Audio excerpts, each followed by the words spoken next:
여러분 안녕하세요. 오늘 분석해 볼 내용은요. 진짜 우리 삶을 하루아침에 뒤바꿔 놓을 수도 있는 아주 무섭고도 현실적인 법적 드라마입니다. 단순한 사건 소개로 끝나는 게 아니라요. 이런 막막한 상황에 부딪혔을 때 우리를 완벽하게 지켜줄 필수 생존 가이드까지 싹 다 정리해 드릴 거예요. 여러분, 보통 상속하면 재산 물려받는 좋은 일만 떠올리시잖아요. 근데 오늘 제가 설명해 드릴 이 놀라운 사실들을 끝까지 들으시면요. 이 제도를 아는 것과 모르는 게 얼마나 천지 차이인지 뼈저리게 느끼실 겁니다. 자, 그럼 바로 본격적으로 파헤쳐 보죠. 자, 한번 상상해 보세요. 여러분이 불과 6살, 아주 어린 꼬마일 때 본인도 모르는 사이에 엄청난 빚을 상속받았다는 사실을 갑자기 알게 된다면 어떠시겠어요? 와, 진짜 상상만 해도 숨이 턱 막히고 끔찍하지 않나요? 솔직히 6살이면 돈이 뭔지 개념조차 제대로 없을 나이인데 감당하기엔 너무 가혹한 짐이잖아요. 근데 여러분, 놀랍게도 이거 영화나 드라마 대본이 아닙니다.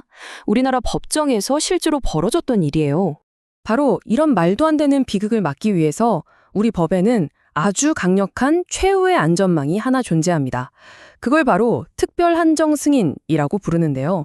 쉽게 말해서 돌아가신 분이 남긴 재산, 딱 그 한도 내에서만 빚을 갚겠다. 이렇게 선언하는 겁니다.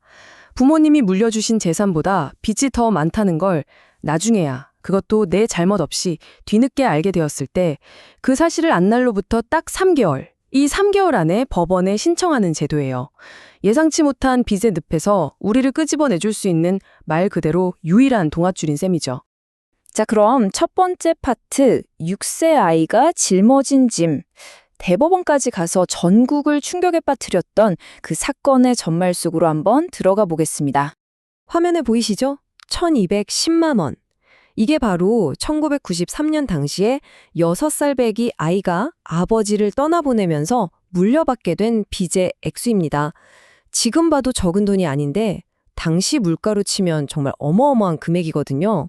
아버지를 잃은 슬픔을 추스를 틈조차 없이 이 조그만 아이가 그 거대한 빚더미의 상속자가 되어버린 겁니다. 이게 대체 어떻게 진행된 건지 시간의 흐름을 한번 따라가 볼게요. 1993년 2월에 아버지가 돌아가시면서 이 빚이 상속됐어요. 그리고 10년이 훌쩍 지난 2003년 11월 채권자들이 이제 막 10대가 된 아이를 상대로 소송을 겁니다.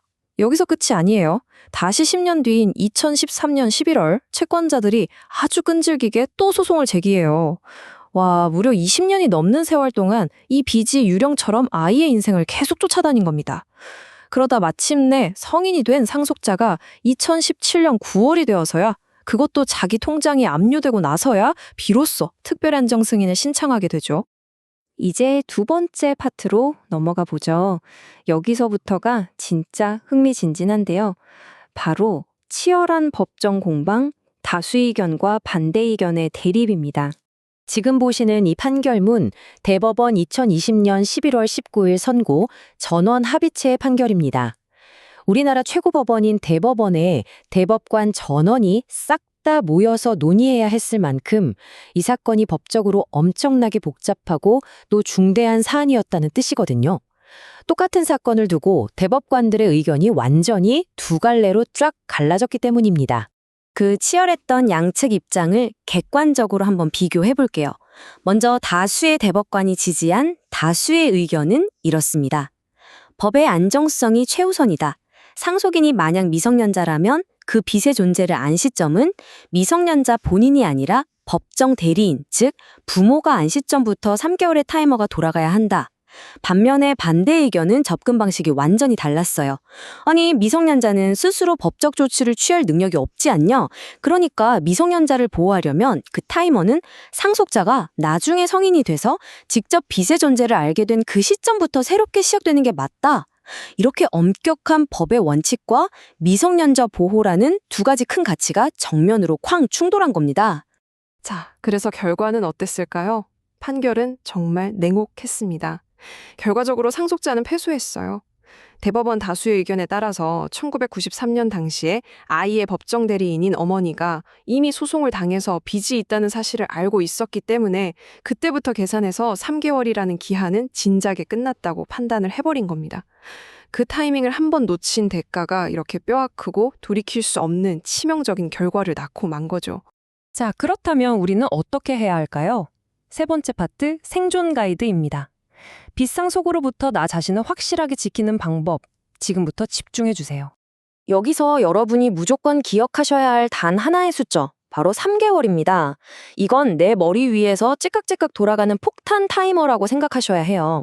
고인의 재산보다 빚이 더 많다는 사실을 딱 알게 된 바로 그날부터 여러분에게 주어진 시간은 단 3개월뿐입니다. 이 금쪽 같은 시간이 지나버리면 방금 본 안타까운 사례처럼 법적인 구제를 받을 기회가 영영 날아갈 수도 있어요. 좋아요. 그럼 그 3개월 안에 구체적으로 뭘 어떻게 해야 되냐? 헬프미 법률사무소에서 정리한 절차를 보면 생각보다 아주 명확합니다. 1단계, 고인의 마지막 주소지를 관할하는 법원에 특별안정 승인 신청서를 접수합니다. 2단계, 법원에 인지대하고 송달료를 납부하시고요. 3단계, 보통 1개월에서 4개월 사이에 법원의 심판을 딱 받게 됩니다. 자, 근데 여기서 끝이 아닙니다. 방심하시면 안 돼요. 4단계, 법원 결정문이 나오면 5일 이내에 신문 공고를 내서 채권자들에게 통지를 쫙 돌려야 합니다. 그리고 마지막 5단계로 자녀 재산이 있다면 재산 분배 절차까지 마쳐야 진짜로 끝나는 거예요. 어떠세요? 이렇게 구조화된 절차를 차근차근 따르기만 하면 충분히 해내실 수 있겠죠? 근데 법원에 맨손으로 갈 순 없잖아요? 우리에겐 무기, 즉 서류가 필요합니다. 성인 상속인 기준으로 필수 서류들을 빠르게 한번 훑어볼게요.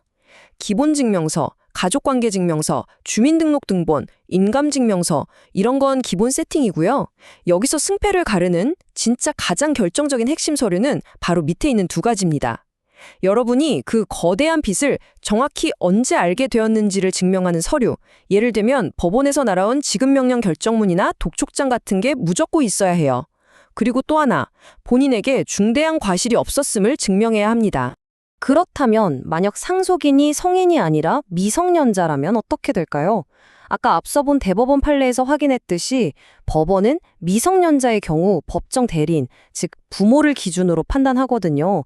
그러니까 미성년자 본인의 서류는 당연한 거고 거기에 부모 양쪽 모두의 주민등록표 등본, 인감증명서, 가족관계 증명서가 추가로 싹 다 들어가야 합니다.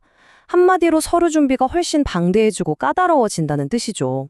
방금 서류 목록에서 중대한 과실 없음이라는 좀 어려운 법률 용어가 나왔잖아요.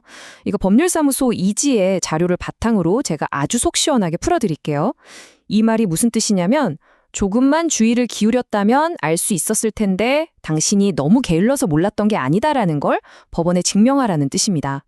예를 들어서 고인과 오랫동안 연락 끊고 떨어져 살았다는 걸 보여줄 수 있는 과거 주소 변동 내역이 쫙 나오는 주민등록 초본이나 사실확인서 같은 자료들 있죠.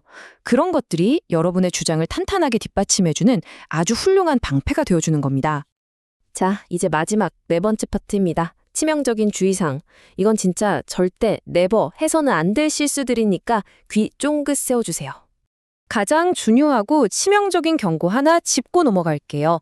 고인의 재산을 마음대로 사용했다가는 특별안정 승인이 즉시 무효가 됩니다. 이거 진짜 조심하셔야 해요. 법원 절차 뼈났다고 해서 안심하고 고인의 통장에 있는 돈을 함부로 뺏어 쓰잖아요. 절대 안 됩니다. 그 돈은 채권자들에게 나눠줘야 할 돈이거든요. 그 돈에 손을 대는 순간 여러분이 그 고생해서 힘들게 쳐놓은 안전망이 한순간에 찢어지는 거고요. 여러분은 다시 그 어마어마한 빚더미를 고스란히 끌어안게 되는 겁니다. 명심하세요. 자, 오늘 이렇게 대법원 판례부터 실질적인 생존 가이드까지 쭉 짚어봤는데요. 마지막으로 여러분께 질문을 하나 던지고 싶습니다. 엄격하게 법의 안정성을 지키는 것, 그리고 아무것도 모른 채 빚을 떠안게 된 미성년자의 미래를 지켜주는 것, 이 둘 중에서 과연 무엇이 진정으로 정의로운 법의 역할일까요? 한번 생각해 볼 만한 문제죠. 오늘 이 분석을 통해서 여러분이 이 복잡한 제도를 명확히 파악하셨기를 바랍니다. 당장 여러분의 가족 혹은 여러분 자신의 상속 상태는 지금 안전한지 오늘 시간 내서 꼭 한번 확인해 보시길 강력히 권해드립니다. 그럼 오늘 분석은 여기까지입니다.